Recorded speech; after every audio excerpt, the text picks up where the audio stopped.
تخيل معايا انت تعبت على الفيديو اسبوع كامل تجيب فكرة وتصور وتعمل مؤثرات والمونتاج وفي الاخر تنشره، هتلاقي ان المشاهدات قليلة. طيب ليه بيحصل كده؟ يشوف كمان ان نسبة الظهور عالية ونسبة مشاهدات طبعا قليلة جدا. ايه السبب؟ بس شوف النسبة دي كمان، نسبة النقر تقريبا جايبة اقل من الصفر. طب كيف؟ الله يعز المشاهد بسبب الصورة المصغرة. وفي الفيديو ده هقول لك على 3 خطوات بسيطة لعمل صورة مصغرة احترافية عشان طبعا تتجنب المشاكل اللي قلنا عليها في الأول. نسبة النقر هتعلى ونسبة الظهور هتعلى وكل حاجة هتعلى إن شاء الله. خليك معانا لآخر الفيديو ويلا بينا على الطريقة الأولى، البساطة. ايه؟ ايوه، البساطة. اهم حاجة في الصورة المصغرة البساطة. لازم تخلي الصورة فيها عنصر واحد بس، دايما تخلي الصورة فيها عنصر واحد بس واضح وزائد كلمتين. ايوه، مفيش تفاصيل كتير، ولازم التركيز يكون مباشر على الهدف اللي هو العنصر الرئيسي في الصورة. خليني اقولك على معلومة مهمة جدا. المشاهد بيبص للفيديو لمدة اقل من الثانية، فترة قليلة جدا انه يركز على اكتر من عنصر واحد. عشان كده بقول لك حط عنصر واحد بس في الصورة. لازم تعرف ان العنصر واحد اكتر من كافي. وطبعا في الاخر هقول لك ازاي تعمل صورة مصغرة في شرح كامل في اخر الفيديو. بس لازم تسمع النصايح الاول عشان تعرف الشرح نفسه مبني على اللي احنا بنقوله دلوقتي. ويلا بينا ننتقل للخطوة الثانية. الطريقة الثانية اسلوب حل لمشكلة. ده اكتر اسلوب ناجح بشوفه على اليوتيوب. لو فيديوهاتك بتعمل حلول للمشاكل بتاع الناس، احب اقول لك ان المشاهدات بتاعتك هتكون بالالاف بل بالملايين. ده هيكون حل سحري لزيادة المشاهدات. بس اتبع بس الطريقة ديت. اول حاجة هتعملها هتقسم الصورة لنصين، اليمين الحل والشمال في المشكلة او العكس عادي. ودايما خلي الفرق ما بين الاتنين فرق يكون يعني واضح جدا. وعايزك في الخطوة دي تبالغ جدا في انك تحط الفرق ما بين الاتنين. عايزك تحط يعني تبالغ يعني زي الصور دي مثلا. طيب الطريقة الثالثة، 5 قواعد أساسية لأي صورة مصغرة ناجحة أو احترافية. أول حاجة، ما تحطش جمل أو جملة طويلة، حط بس كلمتين. وافتكر كلمتين أبرك من 200. وافتكر مفيش وقت للقراءة، خط يكون تقيل وواضح. وطبعا في آخر الفيديو في شرح مفصل عن كيف تعمل خط زي الخطوط دي مثلا. تالت حاجة، العنصر البطل لازم يكون هو الواضح في الصورة. العنصر ده بيكون مثلا هو الفكرة الأساسية اللي بتدور عليه الفيديو. رابع حاجة، الألوان المضادة. إيه ألوان المضادة؟ يعني ألوان مضادة. الألوان المضادة دي زي الأسود والأبيض. ألوان معكوسة، لازم اللونين يكونوا معكوسين لو هتستخدم اسلوب الحل او المشكله وحل. خامس حاجه، لازم يكون الصوره التباين بتاعها يكون واضح عشان هي بتكون صغيره. لازم تراعي ان الصوره بتكون صغيره اصلا في اليوتيوب، مش بتكون كبيره، بتكون صغيره جدا. فانت لازم تراعي ان الحته دي، فانت ما تصغرش العناصر قوي ولا تكبرها قوي، يعني حاول تراعي الحته دي. بس يلا بينا نتنقل للشرح. طيب ده جزء الشرح. اول حاجه تشغل فوتوشوب، وبعد كده ندوس على كرييت نيو، نعمل صوره جديده. بص بقى، ده مقاس صورة اليوتيوب اللي هي مقاس 720. تختار مقاس 720 وتدوس كرييت.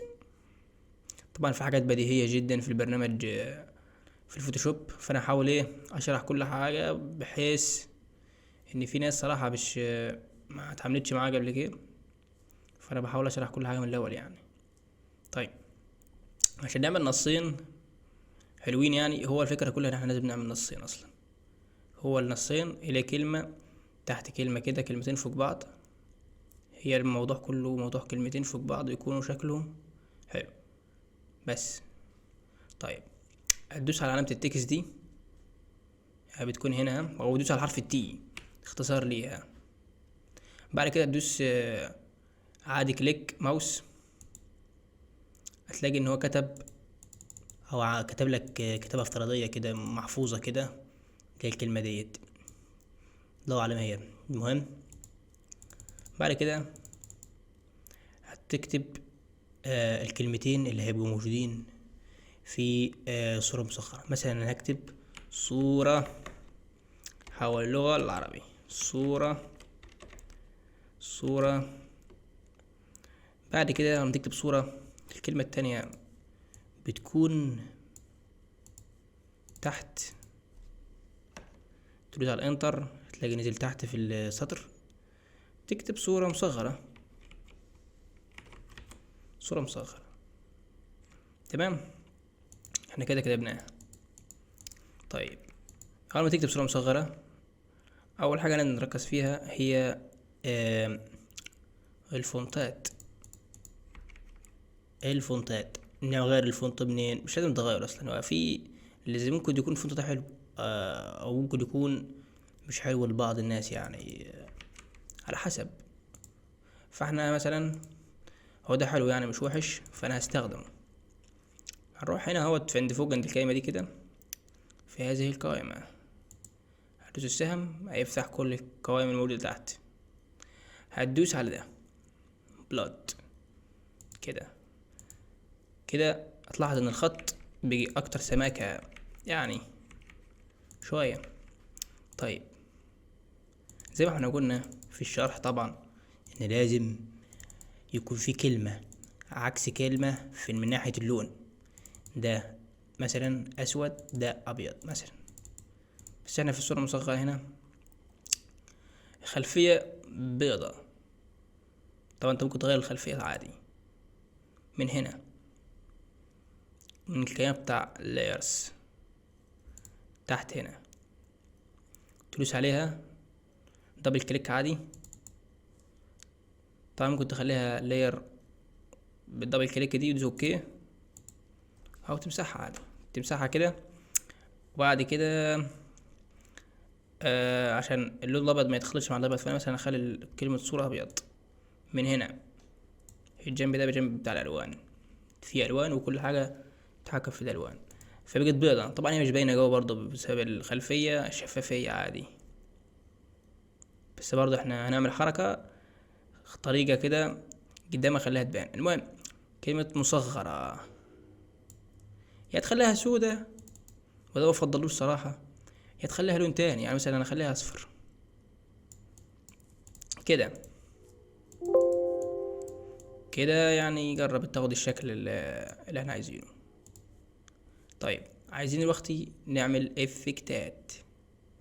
اول ما تروح على هنا هود عند اللايرز، هتلاحظ ان التكست اللي احنا بنتحكم بيها تبقى مكتوب اسمها صورة مصغرة. كليك اليمين عليها وتدوس blending options، دوس عليها. طبعا تلاقي layer style. طيب بص كده، اللي بيهمنا في الاختيارات دي كلها الكلمة دي، تدوس عليها هتلاحظ ان هو عمل حواف، هو ده اللي احنا عايزينه. ممكن تزود الحواف، من كل ما تزود الرقم ده هتزود حجم الحواف كده مثلا. احنا كده بنزود الحواف.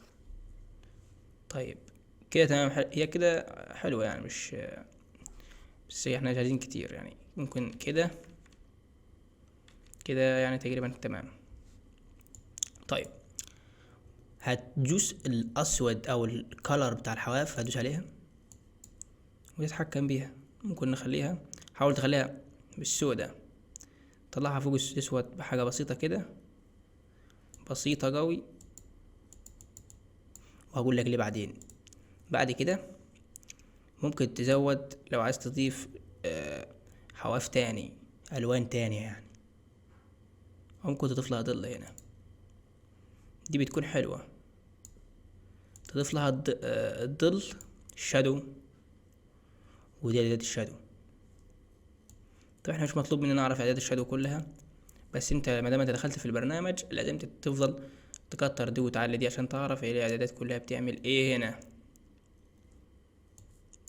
ده افضل ليك يعني، عشان انت تتعامل مع بالبرنامج فوتوشوب ويبقى كل حاجه تبقى حلوه معاك بعدين. المهم بعد كده تدوس اوكي.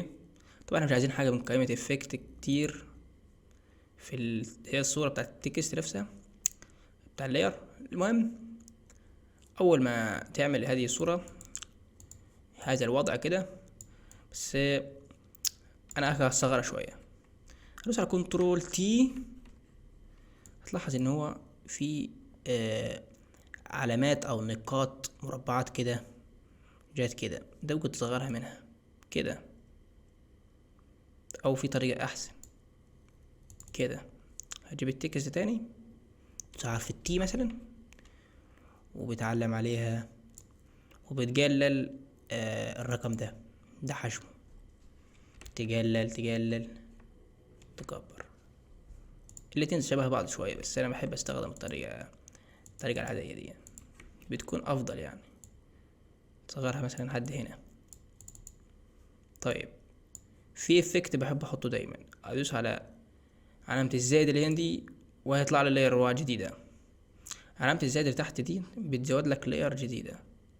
لاير يعني طبقة تتحط فوق الطبقة بتاع التكست، فوقيها بالترتيب هنا. تمام. بعد كده هندوس مثلا على علامة القلم هذه بي، اختصارها بي. ممكن تدوس بي يا اما تعلم عليها من هنا. تدوس بي، تدوس يدك اليمين وتغير البكسل بتاع الكتابة. احنا عايزين اقل بكسل ممكن، وتخلوا لونه ابيض. بص كده هنبدأ نعلم جوه. هو وقت مش ظاهر خالص، بس هتعرف النتيجة في الاخر. بعد كده اول لما علمت كله تقريبا يعني في الحواف يعني من جوه الاحرف، بحيث انها ما تكونش باينه. هدوس كليك اليمين وتدوس على بليندنج اوبشنز وتجيبها كده عند كلمه جلو اوتر بلو. دوس عليها كده، هتلاحظ ان في توهج. هو التوهج اللي احنا بنحبه وبنشوفه في كل الصور المصغره حاليا، وده الستايل اللي الناس كلها شغاله بيه. معلل. وطبعا انت ممكن تعلي وتظبط الاعدادات من هنا بكل سهوله، تخلي الاضاءه او الشعاع نفسه الجلو يكون ابيض كده. تصغر الاضاءة تعليها، عندك كامل حرية. طيب انا عملت عند قمة الصورة البياض او الشعاع البياض ده انها تضيء يعني. طيب دي لاير وحديها. هتعمل لاير تانية، هتضيف التوبو، طلع لي لاير 2. هندوس على برضو على القلم وهنختار اللون الاصفر عشان نعلم على كلمة مصغرة نفس اللي عملناه فوق.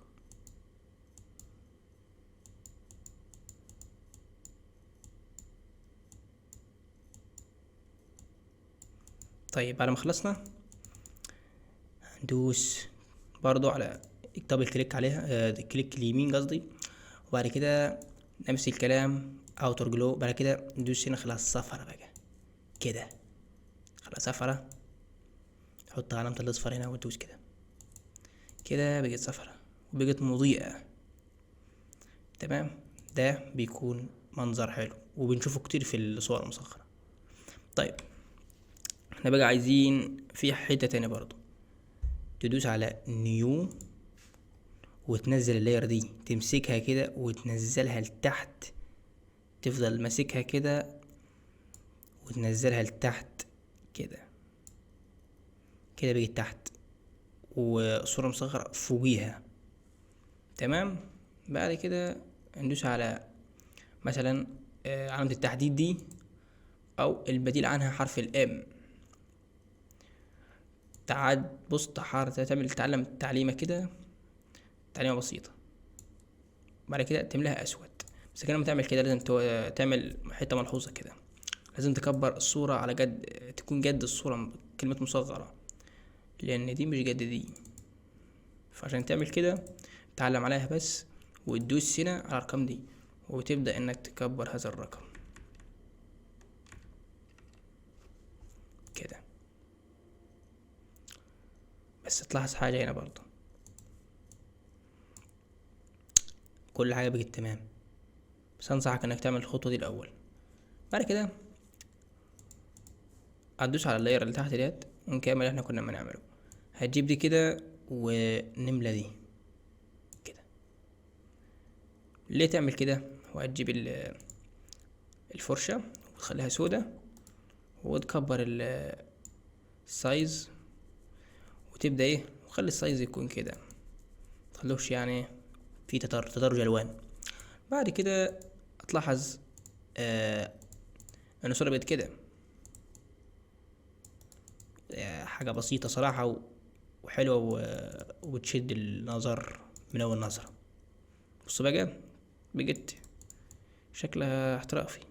طبعا انت ممكن تزود حاجات تاني، زي مثلا تدوس كده على حرف التي هنا والنص، وندوس هنا وتطلع فوق خالص عند الفونتات هنا ايموجي. تختار ايموجي معين يتناسب مع الموضوع. مثلا هذا الايموجي،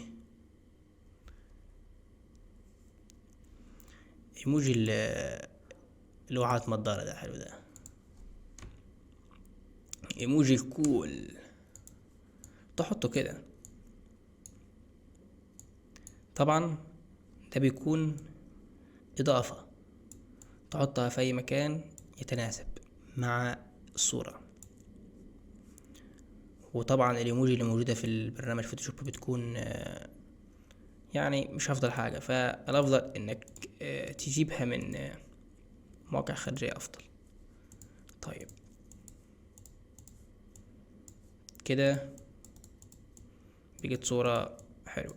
طبعا الكلام ده بيبقى لازم يكون عليه صورة خلفية يخص الموضوع. بس كده، هو ده كان الشرح. الخلاصة، طبعا لازم الخلاصة. في ناس بتحب تيجي في الحتة دي، مش عارف ليه. دايما نفتكر ان الصورة المصغرة الناجحة مش هي المعقدة، بالعكس لازم تكون بسيطة. كل ما الصورة تكون بسيطة كل ما يكون النتيجة افضل. دايما نفتكر ان الهدف الاساسي من الصورة المصغرة انه يعرف المشاهد فكرة الفيديو بالنظر فقط الى الصورة بدون قراءة العنوان او اي شيء. لازم الصورة بتعرف المشاهد الفيديو ده ايه، بس لازم تاخد بالك من الحته دي كويس جدا جدا جدا. بس كده وصلنا لغايه اخر الفيديو. لو وصلت لحد هنا بحب احييك واشكرك، انت من الابطال. لو وصلت لحد هنا اكتب لي في التعليقات ان انا بطل او وصلت لحد هنا كده. هخلي التعليق بتاعك مثبت فوق، ودوس لايك لو الفيديو عجبك. ولو اول مره تشوفنا اشترك في القناه، ويلا بينا يا جماعه. سلام. ولو حبيتوا النوعية دي من الفيديوهات اكتبوا تحت كل اللي انتوا عايزينه، وانا ممكن اعمله عادي فيديوهات مثلا عنه. وفي طبعا شوية افكار قدامي كده، بس يلا احنا بنجرب وبنحاول ننوع من الافكار ونحاول نحل المشاكل اللي بتواجه الناس. سلام. لو في اي استفسار اكتب تحت. كان معاكم هو بس كامل سونا. سلام.